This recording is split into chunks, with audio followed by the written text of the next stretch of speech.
explorer Jacques Cousteau famously said, "The sea, once it casts its spell, holds one in its net of wonder forever." Surrounded by deep blue sea on all sides, the Maltese Islands have indeed been calling sailors, travelers, and explorers home to the warm Mediterranean for thousands of years. Following the footsteps of the great explorers, I'm off for my third dive, this time with an Italian diving instructor who has made Malta his home.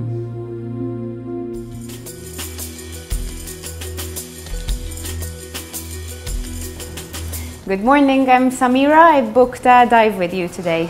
Good morning. It's a very nice day today, as you can see. We plan to go to Comino, okay? Lantern Point is the name of the dive site, okay? It's south of Comino, okay? It's on the boat, of course, okay? We prepare all the equipment now, okay? To the jetty, and in 15 minutes will be the dive site, okay? The only thing you have to do is now fill the form, and we will be ready to go. Okay, perfect. And I'm going with you? Yes, yes. Okay, perfect. Thank you very much.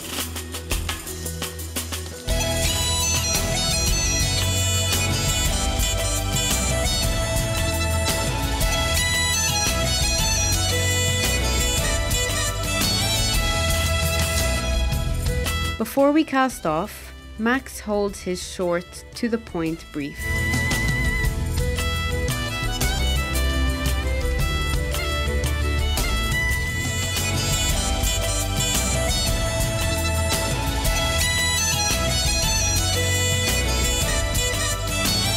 Reaching Lantern Point is just a few minutes away, across the Malta to Comino channel.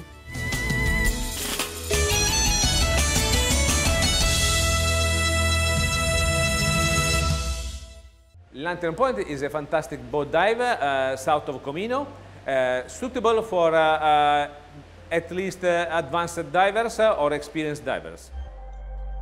Max anchors his boat on the shallow reef close to the shore, with an easy reach to access the underwater tunnel or chimney.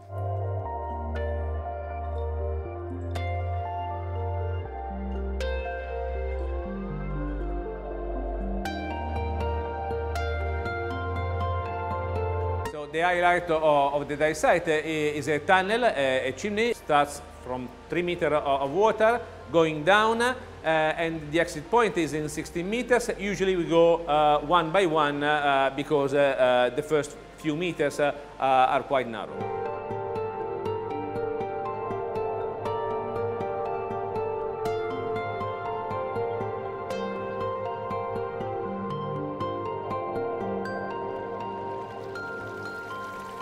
Going through the L-shaped tunnel is a must when diving Lantern Point. It's very photogenic, but underwater visibility can quickly go bad if one stirs up the sand. So Max and I went in first to get the best clean footage. After the tunnel, we swim around 20-30 meters. On the left, big boulders. We can get a very nice swim-through experience. Also, not to be missed are the various overhangs found in deeper water once you exit the tunnel. Diving under these huge boulders will surely add to what attracts scuba divers to this dive site. They create swim-through experiences and offer a colourful spectacle with a variety of marine growth that one can see occupying the surface of these boulders away from direct sunlight. Once back in the open, one can easily encounter schools of barracuda hovering closer to the surface. Amberjacks love this area as they find easy hunting in the currents going through the channel. Lantern Point is surely a good fishing ground.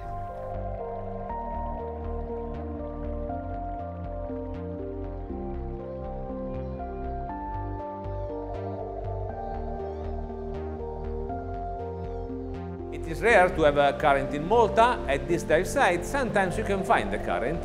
Just stay close to the lock, and because our priority is always safety, just follow our instructor. They they know everything.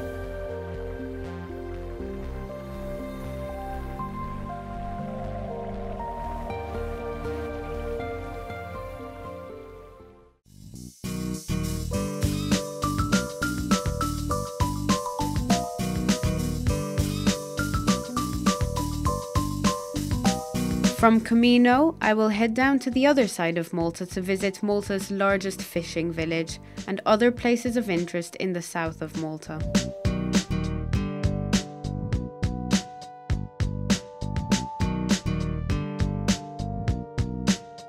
Picturesque fishing village of Marsa is one of Malta's most popular weekend getaways. Peaceful and beautiful, this is the perfect place to get a glimpse into Maltese traditional life.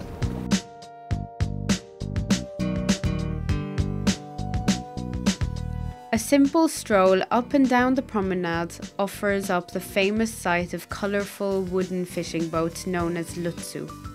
These lovingly carved vessels each carry what is known as the Eye of Osiris, an ancient Phoenician symbol meant to ensure a safe sea voyage.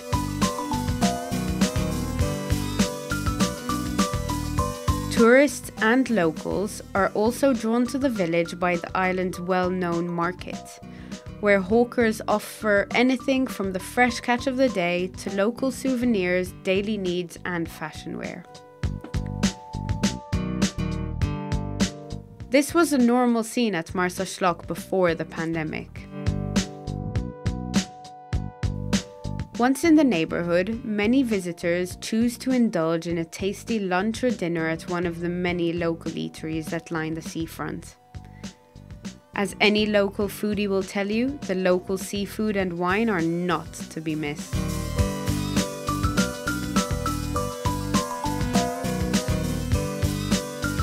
Not far from Marsa one can visit Ar Dalam, a cave with a lot of Neolithic remains, including skeletal remains that were found in the cave over the years dating back to 1865.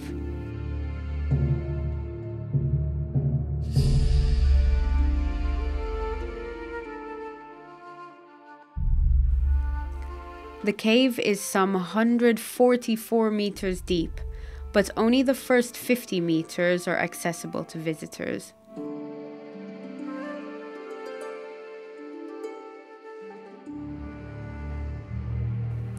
The museum, which still exhibits a remarkable wealth of finds from animal bones to human artifacts, is at the entrance. Ar Dalam Cave and Museum is operated by Heritage Malta.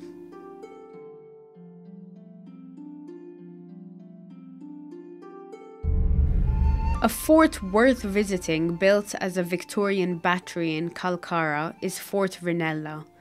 Although it was never classified as a fort while in use, it is best known for one of the surviving Armstrong 100-ton guns. The British built the battery between 1878 and 1886 above the shore east of the mouth of the Grand Harbour. The battery was built to contain a single Armstrong 100-ton gun, a 450mm muzzle loading gun, which is today the fort's main attraction due to its impressive size.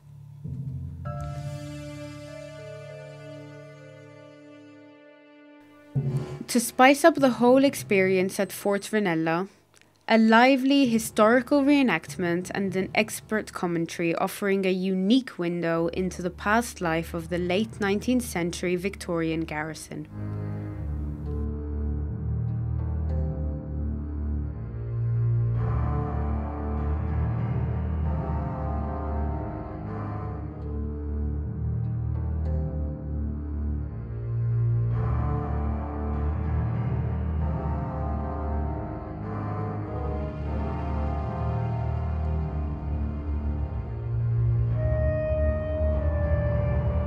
As added excitement on this excursion, visitors can have an opportunity to actually fire a cannon. So please have cameras handy for an unforgettable experience in Malta.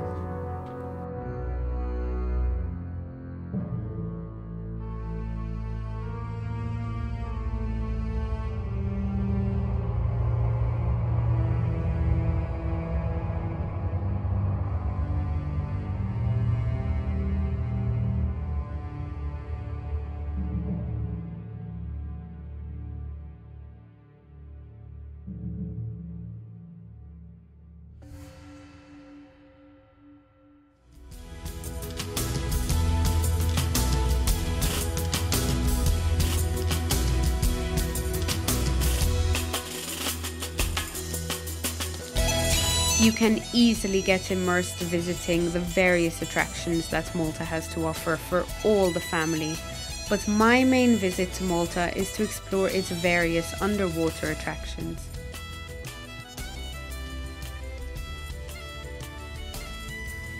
My friend Max will be giving me some more first-hand information of other dive sites that I may include on my itinerary next time I visit Malta.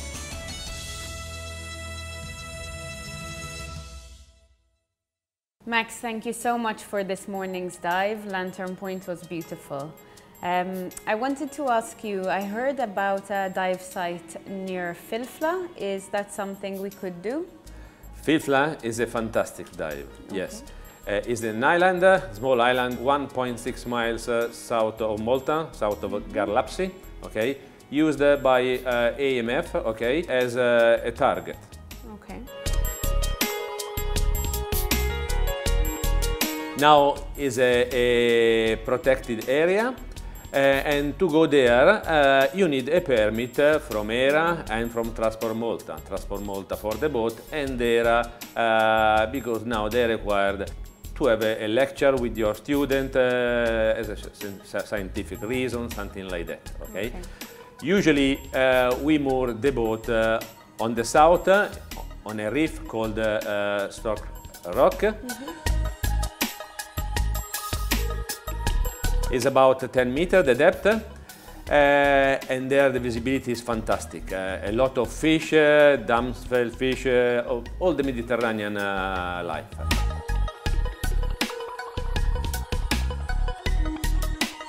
There is even a nice arch. It's not for beginners, at least you need to be advanced, and you are. It will be a very, very nice dive, yes.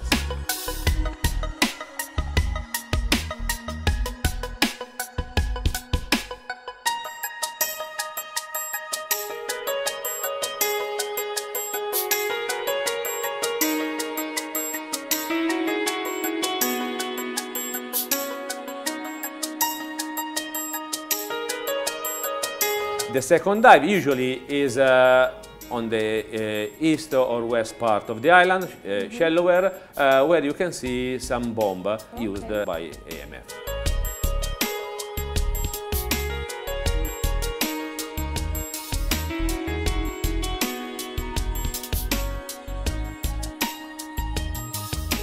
You cannot moor your boat, so you cannot put the anchor, you cannot leave the anchor.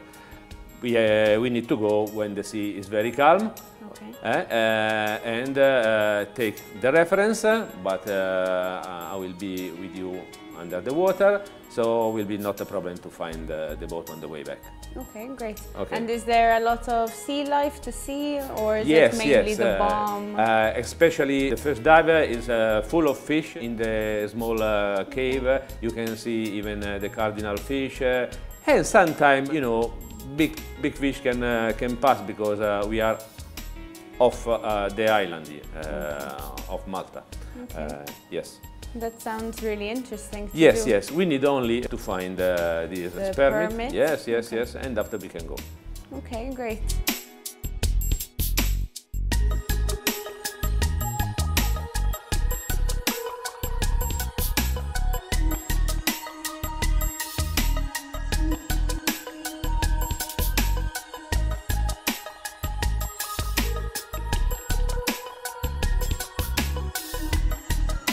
I also heard about the Polynesian. Is that something that I could do?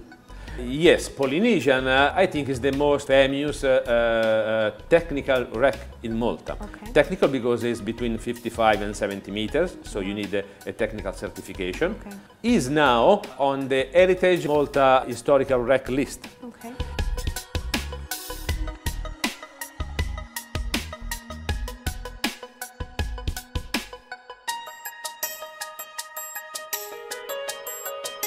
In order to dive there, you need to go through a dive center. The dive center will book the dive for you and even the boat. Everything has to be registered with a permit. It's not difficult, it's easy. You have a little fee to pay, and we can go.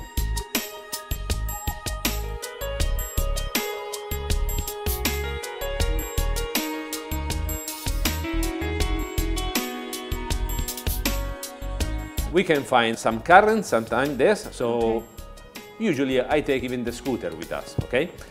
So don't worry about the current in that case. The captain will put a short line with one bar at 3.69 meters for the decompression.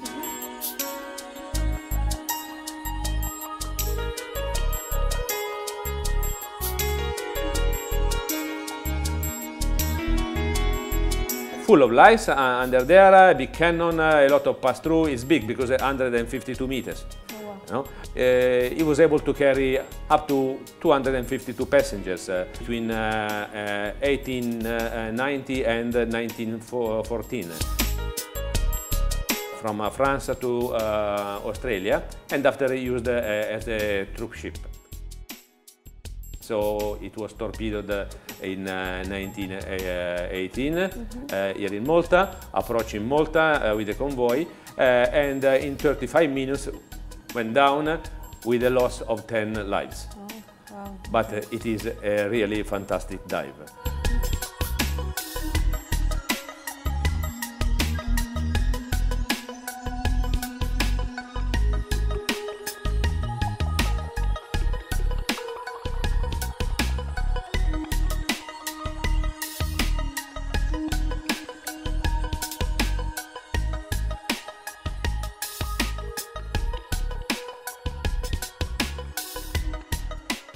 Okay. And is there a lot to see down there since it's so deep? Yes, yes. Of course, the runtime is not like in Comino. We will spend around 25 minutes, and after we will go up. Okay.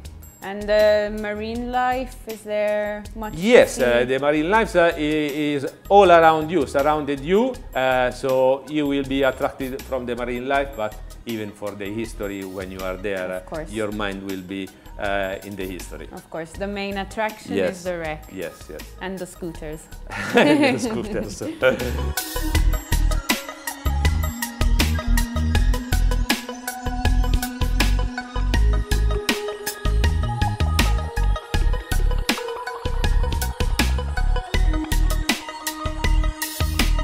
That sounds really fun. I guess I will have to add it onto my list when I start doing deeper dives.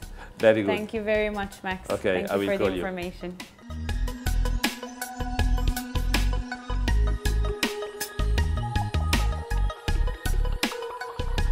Exploring the dive sites with the help of the local diving instructors has been great so far.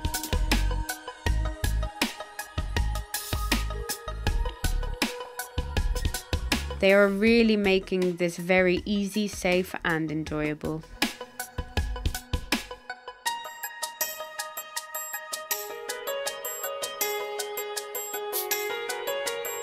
The above water attractions are proving to be as interesting, and I'm getting confused what to choose from.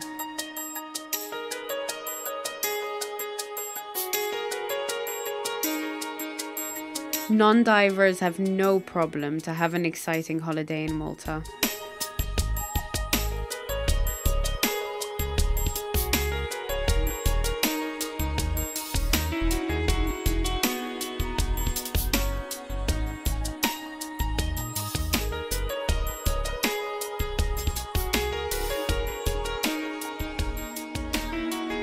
I'm looking forward at what there is in store for me next.